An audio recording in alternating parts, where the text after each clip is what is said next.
masakannya sudah siap tinggal dihangatkan, maka jangan sampai tak sahur.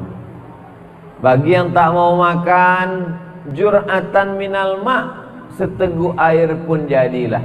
Tasaharu, bersahurlah.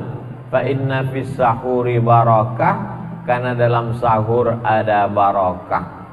Lalu kemudian berniat puasa, nawaitu sauma ghadin an adai fardhi syahri Ramadan hadhihi sanati lillahi ta'ala. Ada perbedaan antara mazhab Syafi'i dengan mazhab Maliki. Kalau mazhab Syafi'i, satu hari satu niat. Jadi kalau besok puasa, niat hari ini sekali.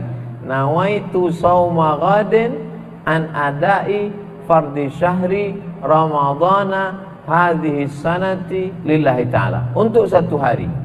Tapi kalau mazhab Maliki enggak. Mazhab Maliki bisa niat itu satu paket. Jadi satu Ramadan itu untuk 29 atau 30 hari. Nawaitu sauma syahri Ramadan, aku berniat untuk setahun sebulan Ramadan ini lillahi ta'ala. Jadi nanti kalau ada ustaz ceramah mengatakan niat tak perlu tiap malam, yang penting sekali untuk sebulan, oh berarti yang dia pakai fatwa dari Imam Malik bin Anas, mazhab Maliki. Kalau ada ustaz yang mengatakan niat mesti tiap malam, makanya kadang habis sholat tarawih Bilal mengingatkan, karena takut dia makmum ini lupa berniat atau ketiduran. Nawulis siyami rahimakumullah, nawaitu soma wadin ada ifadhi syahri Ramadan hadhihi sanati lillahi ta'ala. Supaya nanti malam kalau dia tak sahur atau tak terbangun, maka tetap pahala puasanya sah, karena dia sudah berniat. Lalu kemudian jangan sampai tinggalkan sholat subuh berjamaah. Karena di malam-malam yang lain mungkin silap, mungkin lupa, mungkin ngantuk, mungkin lelah, mungkin letih. Tapi di bulan Ramadan jangan sampai tak sholat subuh berjamaah, karena sudah bangun sahur, lalu kemudian tak lama setelah itu terdengar azan. Di mazhab Syafi'i ada namanya imsak. Imsak artinya menahan. Ditahan mulut untuk tak makan, tak minum di agak-agak 50 ayat. Karena zaman Nabi belum ada jam, belum ada jam dinding, belum ada jam tangan. Jadi bagaimana cara mengukurnya? 50 ayat. Sekarang alhamdulillah kita sudah ada jam. Di agak-agak 50 ayat itu 10 menit. Jadi kalau subuhnya jam 5.57, maka jam 5.47, 10 menit sebelum azan subuh sudah berhenti makan minum. Itulah yang disebut dengan imsak. Di beberapa masjid ada jamnya, subuh, zuhur, asar, maghrib, isya, imsak. Atau pula di tempat kita Radio Republik Indonesia atau di tempat lain pakai sirine supaya orang tahu, oh aba-aba. Tapi imsak bukan lampu merah. Artinya yang terbangun terlambat, terbangun pas terdengar suara imsak, dia masih boleh makan. Yang tak boleh itu ketika azan. Kalau azan sudah berkumandang, ada air atau makanan di mulut, maka muntahkanlah, keluarkan. Karena kalau sampai ditelan, batal puasanya sesuai dengan dalil. Wakulu, makanlah. Washrabu, minumlah. Hatta yatabayyana lakumul khaytul abyadu minal khaytil aswadi minal fajar, sampai terbit fajar sodik. Fajar sodik itu maksudnya azan subuh. Kalau udah azan subuh tertelan, berarti batal puasa. Lalu kemudian salat subuh datang ke masjid. Lau ya'lamuna ma fil atamati was subhi, kalaulah mereka tahu pahala puasa salat isya dengan salat subuh, la atauhu mahabwan, mereka akan datang walaupun merangkak mereka akan datang ke masjid. Jadi sebetulnya bulan puasa bukan bulan menumpuk amal. Bulan puasa adalah bulan membiasakan diri ke masjid. Subuh ke masjid, zuhur ke masjid, asar ke masjid, isya ke masjid, maghrib ke masjid, tarawih ke masjid, witir ke masjid, puncaknya iktikaf 10 malam ke masjid, supaya kaki terbiasa ke masjid. Kata pepatah Melayu, alah bisa karena biasa. Jadi mudah-mudahan setelah kita biasakan kaki ini ke masjid, nanti ketika kita keluar dari Ramadan di Syawal, ketika mendengar suara azan berkumandang, tak sabar kaki mau ke masjid. Apa tanda puasa Ramadan kita diterima? Bukan tarawihnya 30 malam. Apa tanda kita dapat Lailatul Qadar? Bukan berarti i'tikafnya 20 malam. Tandanya adalah setelah Ramadan semakin rajin sholat berjamaah. Setelah Ramadan tak sabar ingin ke masjid. Itulah yang dimaksud dengan ibadah Ramadan yang diterima Allah subhanahu wa ta'ala. Kita masuk sekarang pembahasan sholat subuh. Saya urutkan dari mulai tarawih, witir, tidur, sholat sunat wudu, sholat sunat taubat, sholat sunat sholat sunat hajat, lalu kemudian sekarang sholat subuh habis makan sahur. Man sholat subha fi jama'atin, siapa yang sholat subuh berjamaah, summa qa'ada yadhkurullah, habis sholat subuh jangan keluar masjid. Maka kalau bisa buatkan setiap subuh itu ada pengajian. Apalagi di lingkungan kita banyak ustadz, dijadwalkan habis sholat subuh pengajian sampai terbit matahari. Sekarang terbit matahari di Pekanbaru jam 6:05 tambah 15 menit.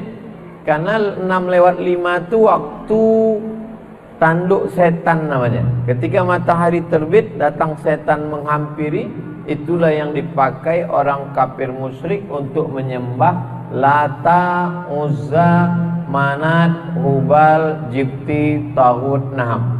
Jadi jam 6:05 biarkan, jam 6:05 tambah 15 menit, jam 6:20 barulah laksanakan sholat sunat isyraq. Jadi kalau dihitung berapa menit lah itu duduk di masjid berzikir baca Quran, zikir baca Quran, zikir baca Quran, lebih kurang 1 jam. 60 menit dari sholat subuh, istighfar, sholawat, la ilaha illallah, baca Quran, istighfar 100, sholawat 100, la ilaha illallah 100, habis itu baca Quran, terbit matahari, lewatkan 15 menit, sholat sunat isyraq 2 rakaat. Usollinya, usolli sunnatal isyraq raka'ataini lillahi ta'ala. Saya tak perlu usolli pun hati saya sudah kuat Pak Ustaz. Tak usah baca usolli, niat dalam hati Allahu Akbar. Ayatnya bebas. Apa pahalanya? Man sholat subha fi jama'atin, siapa yang sholat subuh berjamaah, summa qa'ada yazkurullah, duduk berzikir mengingat Allah, hatta tatlu'a syams, sampai terbit matahari, summa yusalli rak'ataini, sholat sunat 2 rakaat, kanat lahu ka'ajri hajjatin wa umrah, dapat pahala macam haji dan umrah. Tamah, tamah, tamah, sempurna, sempurna, sempurna. Habis ibadah malam. Selesai ibadah malam, baru pindah ke ibadah siang. Ibadah siang ini tidak ada bergerak. Kalau ibadah malam tadi ada tegak, ada ruku, ada sujud, ada tasbih, ada zikir, ada tahmid, ada takbir, ada tahlil. Ibadah siang diam saja. Tidak ada tegak, tak ada rukuk, tak ada sujud, tak ada keluar duit, tak ada tetes air mata, tak ada mengalir darah, tak ada. Diam saja, hanya menahan. Tahan mata, jangan tengok macam-macam. Tahan telinga, jangan dengar macam-macam. Tahan pikiran, jangan pikirkan macam-macam. Tahan hati, jangan bisik macam-macam. Tahan lidah, jangan cakap macam-macam. Tahan tangan, jangan pegang macam-macam. Tahan kaki, jangan melangkah ke tempat macam-macam. Ibadah ini namanya siam. Siam itu artinya imsak, menggenggam. Yang digenggam itu apa? Genggam mata, genggam telinga, genggam pikiran, genggam hati, genggam tangan, genggam kaki, dari mulai azan subuh sampai azan maghrib. Inilah ibadah yang paling ringan, tapi bagi sebagian orang paling berat. Berapa banyak orang yang tak sanggup menahan mata, tak sanggup menahan telinga, tak sanggup menahan lidah, tak sanggup menahan tangan, tak sanggup menahan kaki, tak sanggup menahan hati, tak sanggup menahan pikiran.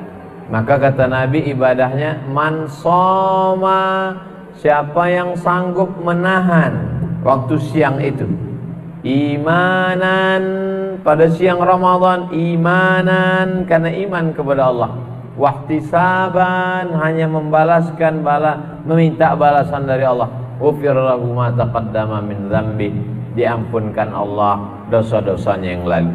Bagaimana kalau ada orang tahan makan, tahan minum, tapi mata tak ditahan, telinga tak ditahan, lidah tak ditahan?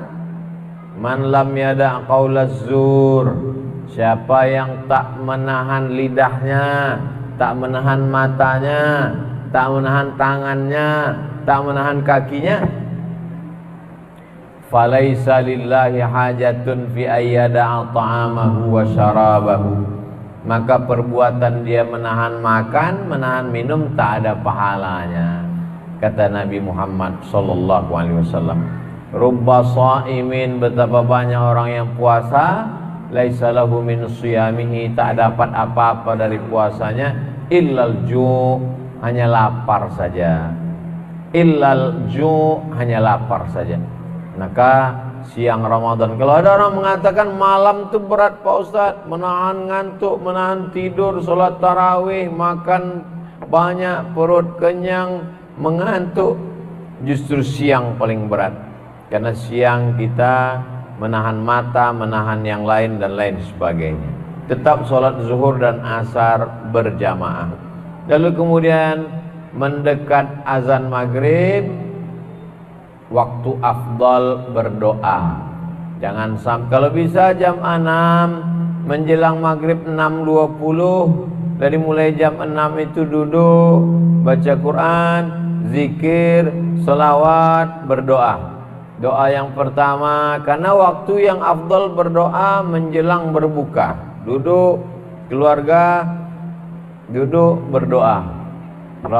Doa diri dulu. Diri dulu. Rabbi firli, habis itu kedua orang tua, wali walidayya warhamhuma kama rabbayani shaghira. Setelah diri sama orang tua, anak. Rabbi habli minas salihin. Setelah itu keluarga. Rabbana hablana minaz azwajina wa dzurriyyatina qurrata a'yun waj'alna lil muttaqina imama. Setelah itu tetangga, sahabat, jamaah. Rabbana ighfir lana dzunubana wa li ikhwanina alladzina sabaquna bil iman. Bagi yang tak bisa bahasa Arab, bahasa Indonesia, bahasa Melayu, bahasa Jawa, bahasa Batak, bahasa Minang, sesuai dengan bahasa yang kita fahami, minta kepada Allah. Doa itu yang penting diawali dengan 4. A'udzubillahi minasyaitonirrajim. Bismillahirrahmanirrahim. Alhamdulillahirabbil alamin. Wassalatu wassalamu ala asyrafil anbiya'i wal mursalin. Bismillahirrahmanirrahim. Bismillah. Alhamdulillahirabbil alamin. Alhamdulillah. Wassalatu wassalamu ala asyrafil anbiya'i wal mursalin. Salawat. A'udzubillah, bismillah, alhamdulillah, salawat. Setelah itu mintalah apa yang mau diminta dengan bahasa kita masing-masing. Kemudian ditutup lagi dengan salawat. Wa sallallahu ala sayyidina Muhammad wa ala alihi washabihi wasallam walhamdulillahirabbil alamin. Azan berkumandang, lalu kemudian berbuka puasa. Dianjurkan dengan kurma yang ganjil 1, 3, 5. Kenapa kurma? Karena kurma manis, sedangkan perut kita ini panas. Kalau diisi dengan es yang pedas-pedas, usus kita luka. Maka diisi dengan yang hangat, dengan kurma, dengan yang manis, dengan air putih. Setelah itu sholat maghrib. Hawa nafsu itu yang tadi siang semua mau diminum, semua mau dimakan, masuk air 2-3 teguk, masuk kurma 1-3-5, habis itu semua dunia ini tak ada lagi artinya. Allah sedang mengajarkan betapa hawa nafsu itu hanya sebatas itu saja. Kaji kita pada kesempatan dari maghrib ke isya ini sudah membahas 24 jam amal-amal Ramadan, dari mulai sholat tarawih, witir, tidur, sholat-sholat sunat, sampailah balik kepada maghrib. Mudah-mudahan bermanfaat untuk bekal kita bersama. Mohon maaf atas segala kesilapan dan kekhilafan.